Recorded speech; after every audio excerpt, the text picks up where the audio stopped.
تو مظلومی کے دور کا خاتمہ تھا جو حدود اللہ نے مقرر کیے تھے اس کی پیروی کریں. تو اللہ رب العالمین نے جیسے ہی مسلمانوں کو حکومت دی, سلطنتیں عطا کی, بادشاہتیں عطا کی, تو اللہ تعالیٰ نے انہیں احکامات نافذ کیے کہ تم رعایا کے ساتھ کیسے کر سکتے ہو, رعایا کے ساتھ ان کے کیا کیا حقوق ہیں, ان کے کیا کیا رولز ہیں, ان ساری چیزوں کو اللہ رب العالمین نے اس آیت کے ذریعے سے واضح کر دیا. تیسری بات, یہود و نصارہ کو ہدایت دی گئی چونکہ اب یہودیوں کا زور ٹوٹ چکا تھا. شروع اسلام کے اندر اللہ رب العالمین نے امت مسلمہ کو اتنی طاقت دی, اور خصوصاً حضرت عمر بن خطاب رضی اللہ عنہ کے دور خلافت میں اسلام ہر چار جانب پھیلنے لگا. یہودی جو اس وقت اپنے آپ کو بڑے پیشوا اور بڑے رہنما مانے جاتے تھے, اور اپنے آپ کو بڑے سیاسی لوگ مانا جاتے تھے, اور اپنے آپ کو بڑے ہی معتبر افراد مانے جاتے تھے, جب ان کی حکومت ختم ہوئی, جیسا کہ ہم سب جانتے ہیں رومی امپائر, روم ایک بہت بڑی سلطنت تھی, اس سلطنت کو عمر بن خطاب رضی اللہ عنہ نے تہس نہس کر دیا اس سلطنت کو. تو اور اس طرح اس کے علاوہ جتنی بھی یہودی طاقتیں اس وقت موجود تھی وہ ساری کے سارے تباہ و برباد ہو گئی. تو اللہ تعالیٰ نے حکم دیا کہ اے یہودیو, تم میرے آخر رسول پر ایمان لاؤ, تمہارے اسی میں بھلائی ہے. اب تک تو نے جو غلطیاں تم سرزد کیے, اپنے انبیاء کو تم نے قتل کیا, ہماری کتابوں کے اندر تم نے رد و بدل کر دیا, لیکن آپ تمہاری معافی یہی ہے کہ تم دین اسلام کے اندر داخل ہو جاؤ اور محمد صلی اللہ علیہ وسلم کی پیروی کرنے لگ جاؤ. تو معلوم یہ ہوا کہ اللہ رب العالمین نے اس سورت کی ان آیتوں میں اندر اس بات کا تذکرہ کیا گیا, اور اسی کے ساتھ ساتھ ایمان کو عہد و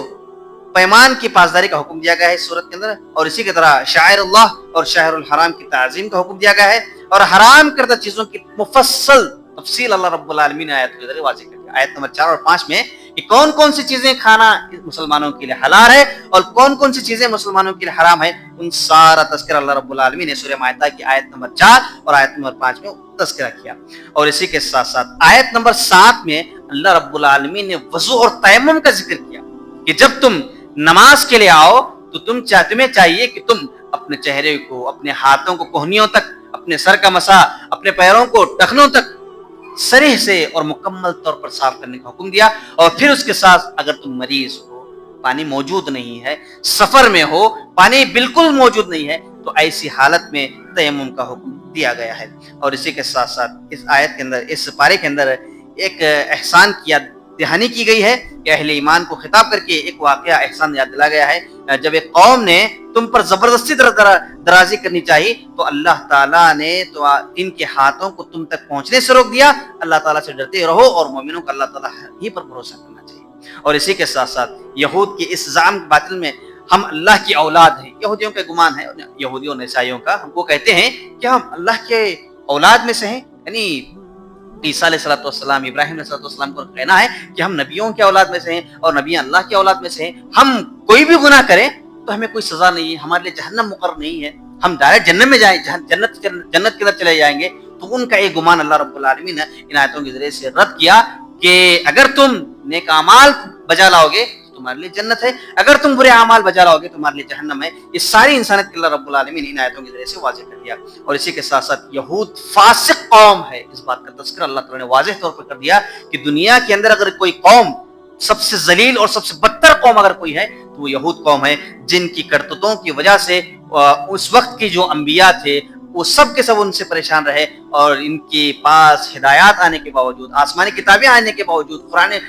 آسمانی کتابیں آنے کے باوجود اور نبیوں کے آنے کے باوجود بھی یہ لوگ گمراہی کے دلدل میں پھنسے رہے اور حق کو نہیں قبول کیا. اور اسی کے ساتھ ساتھ قتل و غارت گری کی ممانعت اس آیت کے اندر بیان کی گئی ہے. اور اسی کے ساتھ چوری کی سزا, یعنی جو کوئی چوری کرتا ہے تو اللہ تعالیٰ نے اسے ہاتھ کاٹنے کا حکم اور حد نافذ کیا ہے. اور اسی کے ساتھ ساتھ یہود و نصارہ کی دوستی سے اجتناب کیا گیا ہے, اجتناب کرنے کی تعلیم دی گئی ہے, خاص کر کے یہود اور نصارہ جو عیسائی اور یہودی ہیں ان سے دوستی یا ان کے ساتھ اٹھنا بیٹھنا یا اپنے ہم نشین بنانا یا اپنے راز کے باتیں بتانے سے اللہ رب العالمین نے ان آیتوں کے ذریعے سے واضح کر دیا ہے. اور اسی کے ساتھ ساتھ اس پارے کے اندر آخری جو چیز ہے, اہل ایمان کی بدترین دشمن, آیت نمبر 82 میں اہل ایمان کو واقف قرار دیا گیا ہے کہ ان کے سب سے سخت دشمن یہود اور مشرکین ہیں, اور اہل کتاب کے دل میں ایمان والوں کی محبت باقی ہے کیونکہ ان کے پاس علماء و زاہدین موجود ہیں.